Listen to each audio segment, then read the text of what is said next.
Leeds United join Liverpool, Arsenal, and Spurs in race to sign classy Celtic star. Rangers reach broad agreement for new manager hire after 49ers Enterprises jet in. Celtic need to win at Ibrox on Sunday, or it will take some of the shine off their Premiership title win. Lawrence Shankland explains Hearts' Smirkgate and accusations of disrespect. Love the FIPA? You're in the right place, mate. Hit that subscribe button, join the crew, and listen. Once we hit 1,000 subs, somebody's bagging a brand new SPFL shirt. Could be you, Ken. Get involved.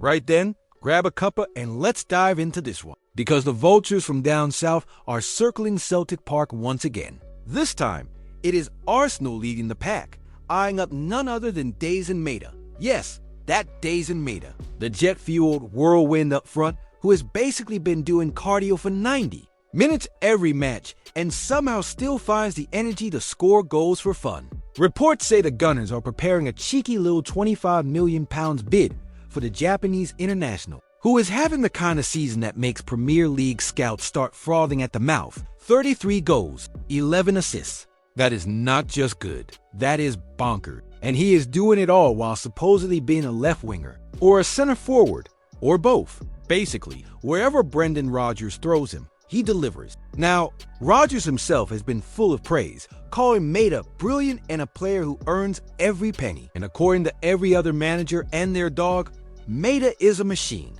a physical beast. Bayern Munich's players were apparently baffled by the amount of ground he covered against them. Imagine that, making Bundesliga giants look like they had cement in their boots.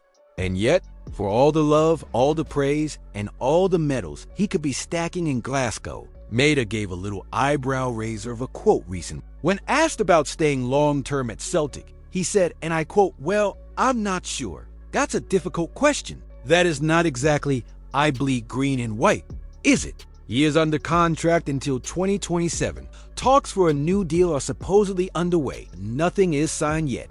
Meanwhile, Arsenal, Liverpool, Chelsea, Tottenham Hotspur, Aston Villa, and even Leeds United are lining up like it is a Black Friday sale. Imagine the scenes if Leeds actually pull this off. A club freshly promoted, trying to steal the crown jewel from Celtic's title-winning side.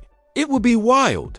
But here's the kicker. With Maeda in the form of his life, and with Rodgers chasing a domestic treble, can Celtic really afford to lose him now? And more importantly, should they even consider that £25 million fee?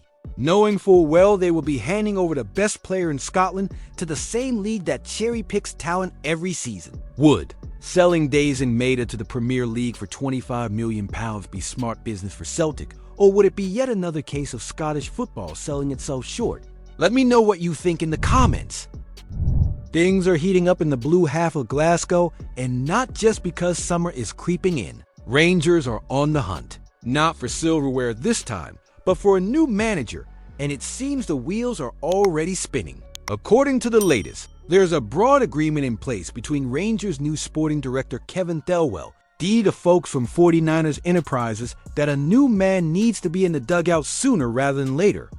Thelwell is not even officially in the job until the end of June, once his Everton contract wraps up, but let's be honest, when the owners are flying in across the Atlantic and poking around Ibrox themselves, you know this is not your typical slow burner. Patrick Marathi and the crew from the 49ers have landed, had a good look around, and basically handed Thelwell the manager menu and told him to start picking. Now, credit where it is due, Barry Ferguson has done a respectable job since stepping in. Rangers have had a bit of fight back in Europe, but at home it has been more of a sleepwalk. A few horror shows at Ibrox and some patchy league form have made it hard to justify giving him the job full-time, no matter how many nostalgic hearts want it. So who is actually in the running?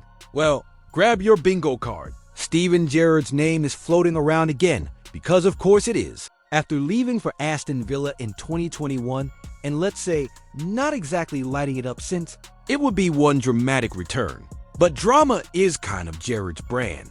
Also on the radar is Marco Rose, the ex-RB Leipzig boss, who brings a very continental flavor to the shortlist. And with Greeter Steinson from the 49ers putting his scouting goggles on across Europe, it is clear they are not just looking at familiar faces. Rangers have a busy summer ahead. Champions League qualifiers are right around the corner, and let's not forget a proper rebuild is needed. This squad has wobbled far too often under pressure. You need the right manager in place now, not mid-July when you are already being dumped out of Europe by a team from Slovenia. Should Rangers go all in on a bold foreign appointment to modernize the club, or bring back Steven Gerrard and try to recapture the old magic?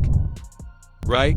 Let us cut through the fluff and get to the real deal. Celtic might have the Premiership trophy polished and parked neatly in the cabinet already, but do not let anyone tell you that Sunday's trip to Ibrox is meaningless. Because if it is, then someone forgot to tell Brendan Rodgers. This match is not just about 3 points. It is about pride. It is about momentum.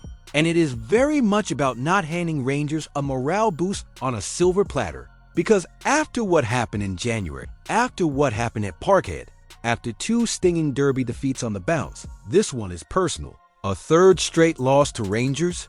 That would sting more than a rogue wasp on a sunny afternoon in Glasgow Green. Celtic fans might try to downplay it now, but deep down they know what is at stake. Titles matter? Absolutely. But so do bragging rights. And in this city, those Monday morning WhatsApp messages from your mates do not care what the league table says. Let us not forget, Rodgers has made a habit of responding to setbacks with a vengeance. After dropping points to Aberdeen, he sent them packing with a vengeance in the semi-final.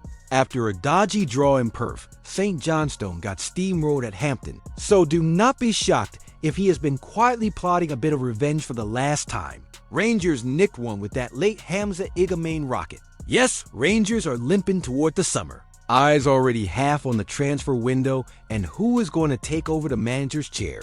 But do not think for a second that this match is just a box to tick. For Celtic, it is about walking into the Scottish Cup final with their chests out and a statement win freshly inked in the record books.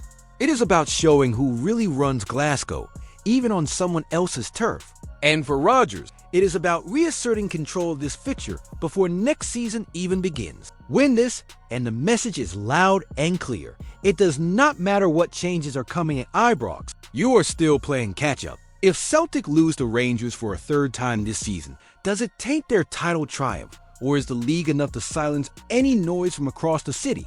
Light up those comments, because you know this one is going to split opinions. It has been a wild week in Gorgie, and just when you thought things could not get messier for Hearts, in comes Smirkgate. Yes, we have reached the stage where a half-second facial expression has become headline news.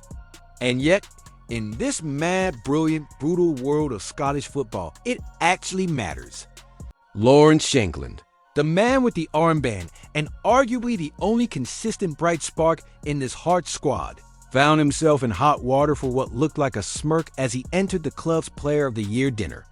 Just hours after the sacking of Neil Critchley, Sky Sports put a microphone under his nose and asked for a comment. No words, just a half smile, a raised eyebrow, and a quick stride past the cameras. Cue the outrage. Supporters were not having it. Some saw it as disrespect, some as detachment. But now, Shankland has had his say, and fair play to him, it was honest, measured, and frankly, sounded sincere. He says it was a knee-jerk reaction to the awkwardness of the moment, not an insult to a manager he liked and respected. He even reached out to Critchley personally to apologize and explain. According to Shankland, Critchley took no issue with it. Now, context is everything. Hearts had just sacked their 2nd manager of the season. They are sitting 8th in the table, staring nervously at the relegation playoff zone. Liam Fox is back in the hot seat as interim boss, and this Saturday against Ross County is not just another fixture. It is a battle, a big one. The real story here is not Shankland's awkward dinner entrance. It is a club unraveled. And Budge offered the warmest of corporate shoulder shrugs when asked about Critchley's exit. The club advised players to stay silent, which only made things look more evasive. And while fans are frustrated with results, the optics of toasting individual awards while the team fights for survival did not exactly help. To be fair, Fox gets it. He knows the mood is tense. He is not pretending Hearts are too good to go down. He said it plain. This is a relegation fight. It is no time for ego, spin, or media training cliches. They need points. Full stop. Which brings us back to Shankland. The captaincy is a lonely role when the ship is taking on water. And whatever your take on Smirkgate, the bigger question is whether Hearts as a club have got the structure and direction to steady things. Because the truth is, even with Shankland's goals, even with players who are first class in training, this team is drifting. Should Lawrence Shankland still be Hearts captain next season? Or has Smirkgate and the club's collapse under his leadership shown it is time for a fresh start? And don't forget, we're closing in on 1,000 subscribers. Once we hit that mark, we're giving away a shirt of your favorite SPFL team to one lucky subscriber. So hit that subscribe button, drop your team in the comments. Don't forget to leave a like on the video. I post videos every day talking about our Scottish football. See you soon.